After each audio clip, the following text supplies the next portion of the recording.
రోజు కొత్తిమీర పచ్చడి ఎట్లా చేయాలో చూపిస్తున్నా. ఇదిగో అమెరికాలోనండి.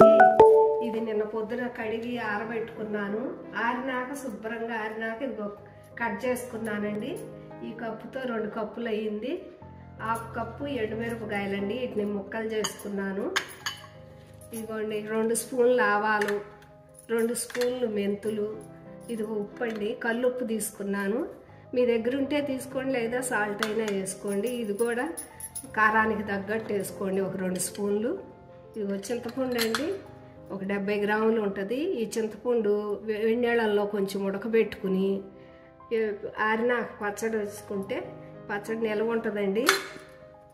కొంచెం పసుపు, ఇదిగో పల్లీల నూనె అండి, ఇది 150 గ్రాములు ఉంటుంది. ఇవన్నీ ఇప్పుడు వేయించుకుని కొత్తిమీర పచ్చడి చేసుకుందాము. ఎట్లా చేయాలో చూపిస్తాను. చింతపండు ఇట్లా ఉడకబెట్టుకుంటే చాలా పచ్చడి నిల్వ ఉంటుంది. ఇట్లా కొంచెం నీళ్ళు వేసి ఉడకబెట్టుకోవాలి. మరీ గట్టిగా ఉడకబెట్టుకోబాకండి. ఇవ్వండి 2 స్పూన్లు ఆవాలు దారుగా వేయించుకోవాలండి. 1 స్పూన్ మెంతులు. ఇవన్నీ ఇప్పుడు వేగినాక ఎండుమిరపకాయలు కూడా కొంచెం నూనె వేసి వేయించుకుందాము. ఇవ్వండి ఎండుమిరపకాయలు ఇట్లా వేయించుకున్నాము. దగ్గరుండి మాడిపోకుండా వేయించుకోండి. ఇక ఆవాలు మెంతులు వేయించుకున్నాం. ఈ మిక్సీ పట్టుకుందాము. ఇప్పుడు కొంచెం నూనె వేసి ఈ నూనె తాలింపు పెట్టుకుందాం. ఇగో ఇప్పుడు కొత్తిమీర కూడా వేయించుకుందామండి. దగ్గరుండి మాడిపోకుండా మీడియంలో పెట్టి వేయించుకోండి. ఆకు బాగా తడి అంతా పోయి వేగేదాకా. ఇదిగోండి కొత్తిమీర అంతా ఇట్లా వేగిపోయింది. 2 కప్పులు కొత్తిమీర, 1/2 కప్పు కూడా కాలేదండి. ఇప్పుడు మళ్ళీ ఇదంతా తీసేసి పోపు పెట్టుకుని అన్నీ మిక్సీ వేసుకుందాము. ఇదిగోండి ఉప్పు మిరపకాయలు మిక్సీ వేసుకున్నాం కదా. ఇది ఆవపిండి మెంతిపిండి అండి, ఆవాలు మెంతుల పిండి. ఇప్పుడు దీనిలో చింతపండు వేసుకుని తర్వాత కొత్తిమీర వేసుకుని మిక్సీ వేసుకుని తాలింపు పెట్టుకుంటున్నాం. సరే తాలింపు వేసుకుందామండి. 1 స్పూన్ ఆవాలు, 1 స్పూన్ మినపప్పు, 1 స్పూన్ జీలకర్ర,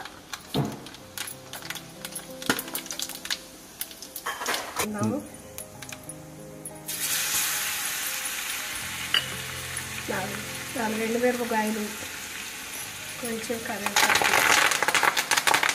కొంచెం ఇంగ వేసుకుందాము, కొంచెం పసుపు,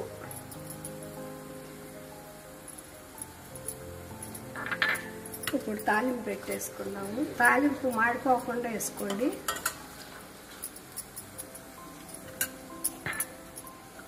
స్టవ్ కట్టేసుకుని ఉప్పు చూసుకోండి మీరు.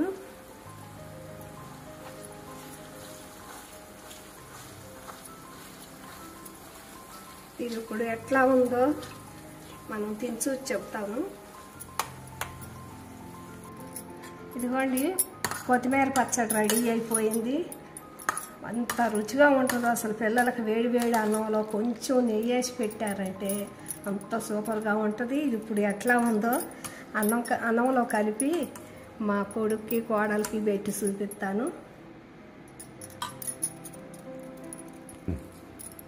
ఇదిగో మా కోళ్ళకు రుచి చూసి చెప్పిద్దండి. మీరు కూడా ఒక ముద్ద తినండి. మా వారికి కూడా ఒక ముద్ద పెడుతున్నాను. చాలా బాగుంది అత్తయ్య. ఉప్పు కారం పులుసు అన్నీ సరిపోయింది, బాగుంది. చాలా బాగుంది. బిర్యానీలకు ఇంకా బాగుంటుంది. ఇదండి 2 రోజులు ఇట్లా మాగనిచ్చి ఇదిగో ఇలా చిన్న సీసాలో పెట్టుకున్నారంటే, ఎక్కువ చేసుకున్నారనుకో కొంత ఫ్రిడ్జ్లో పెట్టుకోండి, కొంత ఇడిగా పెట్టుకోండి. చాలా బాగుంటుంది అసలు. ఇది మీకు టిప్ చెప్పనండి. ఇది బగారా రైస్లోకి కానీ బిర్యానీలోకి కానీ వేసుకుంటే ఇక మీరు మటన్ చికెన్ పక్కన పెట్టేస్తారండి. అంత టేస్ట్ ఉంటుంది అసలు ఈ పచ్చడి. ఒక్కసారి మీరు కూడా ట్రై చేయండి అసలు. బాయ్.